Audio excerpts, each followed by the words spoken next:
Good afternoon, fellow fish keepers. Today's Sunday, and I thought I would come right at you with a Species Sunday video. Get back on that one. Today's Species Sunday is going to be about a personal favourite of mine, Pelvicachromis Pulcher, otherwise known as the Kribensis. I picked these guys because they were in a perfect tank to shoot. They've also got fry, so it adds a bit of interest to the video. So yeah, without further ado, let's do this.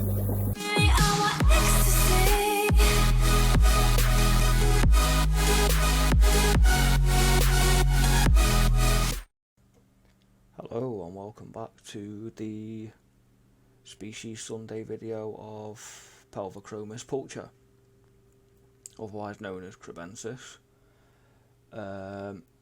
This is my first ever voiceover, so please leave your feedback in the comment section below. Let me know if you can hear me okay. Anyway, back to the video. So as you can see by the video, we have a pair, male and female, raising up a relatively small brood. This is a small brood because the pair is very young. That young, in fact, I wasn't expecting them to spawn just yet. They're approximately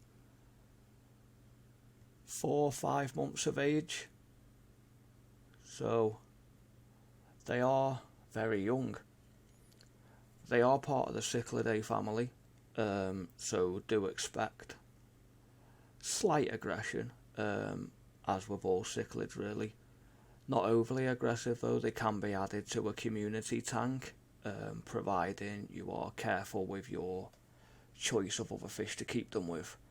So for instance, guppies,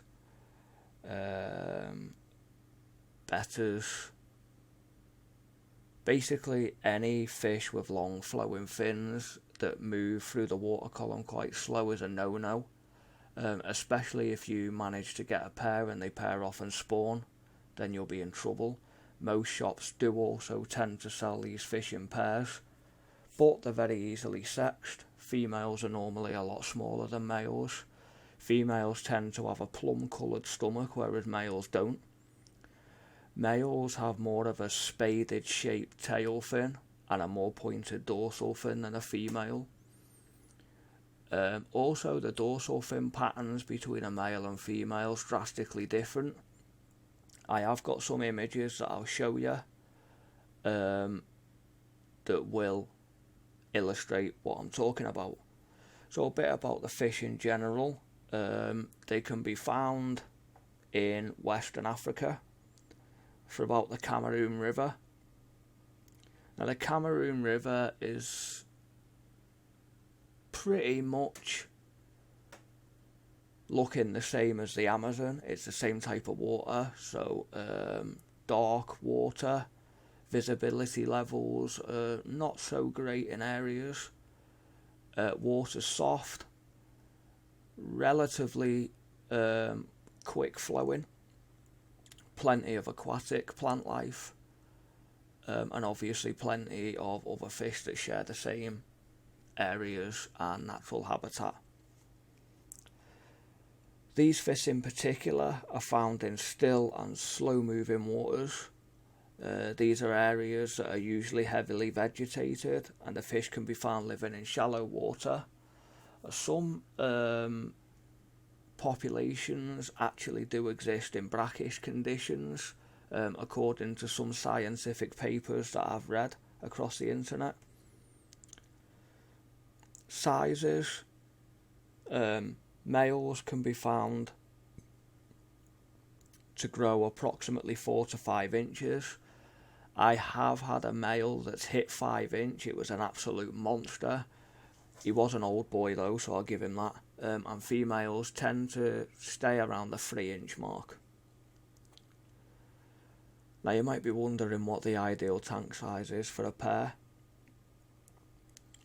In my opinion, an 18 inch by 12 inch by 12 inch tank is suitable for a young pair. Once that pair is full on mature, I would suggest putting them in a 24 by 12 by 12 tank, which is approximately 70 litres or so. Maintenance is very easy, there's very little you need to do, just provide plenty of hiding places, not super bright lighting, and if you're not really wanting to breed them, you're just wanting to keep them because they are such great looking fish, I would suggest adding some kind of vegetated area with Amazon swords, Java fern and the like. I would stay away from any moss species of plant though, because these will shred them up. What can you use for caves, you might ask? Clay pots, as I've used in this video. They chose this pot to spawn in. Terracotta caves, homemade coconut caves, shop bought caves, pretty much anything will do really. And also you want to include in the tank some driftwood or bogwood, as some of you might know. And as I mentioned earlier, some plants. Whilst they're not essential, they do make a really nice addition to the tank and set the fish off. For your water, you want to keep them between 24 and 28 degrees Celsius, and you want to aim for a pH of between 6.5 and 8, 8 being the absolute maximum. If your pH is any higher than that, I seriously would not suggest this fish. Just basically considering that the natural conditions in Cameroon are soft and acidic, so bear that in mind. Food, they are pretty much greedy pigs, they'll eat anything. They'll certainly eat anything I offer the fish shown in the video, but you want to aim for a good quality cichlid food as a staple diet, and then you've got your various different frozen foods. Frozen food wise, I offer my pair bloodworm every now and again, brine shrimp, cyclops, daphnia, both frozen and live. I have my own live food culture of that. Small earthworms, they'll have a go at that. And then obviously you can also use the freeze-dried stuff if your fish will take food from the top. Personally, my pair won't. They will wait until the food hits the bottom and then they will go and get the food. Reproduction, or the breeding of the fish. I won't go into too much detail because I have already done a breeder series on this fish. But it's basically easy. It's literally just a case of going to your shop, buying yourself a pair, providing the correct water. You want to condition the pair by feeding top quality food and basically let nature take its course. There's nothing difficult about this fish whatsoever. It's not difficult to breed them. Raising the fry is really easy. The easiest way to do it is to probably feed your fry with microworms from day one.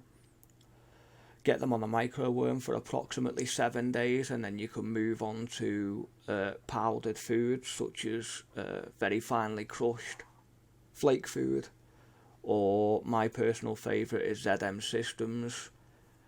The fry at this size are now taking ZM 300, which is a great food for growing fry on.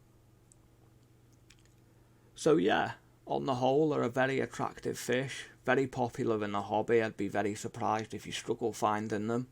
If you do, then you can speak to me. I've always got young uns floating about the fish room, as they are probably one of my favourite species of cichlid.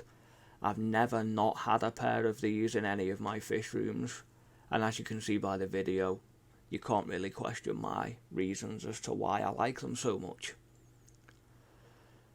So, that's pretty much the profile done with. There's not a great deal else to say, so we'll move on to some pictures. As each picture is displayed, I will give a brief little talk about that picture. So, I'll be back in a moment. Right, so, pictured is a standard female. Absolutely stock, nothing's different, and certainly no colour morph. So now you've seen that, let's move on to the next one. This is a super red female, so there's quite a dramatic difference between the last picture that you saw of a female. The stomach is a lot more coloured and just prettier coloured in general. Pictured here is my old super red male with a batch of young. The male in the main video is actually the son of the fish pictured now. And then lastly, we've got an albino variant. So we've got standard, super red and albino. There's probably other variants kicking about in the hobby, but they're the three main colour morphs that you're going to encounter in your local shops. Not so much with albino. Albinos can be quite tricky to find, but if you're desperate for albinos, I can always get some for you, that's not a problem. So we've covered just about everything really.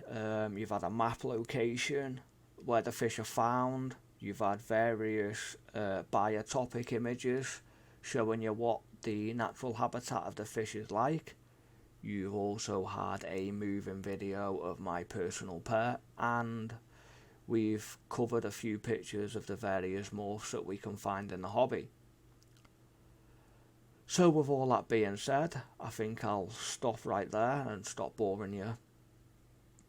So, as always, stay sexy, and I'll see you in another video soon. Ta-ra!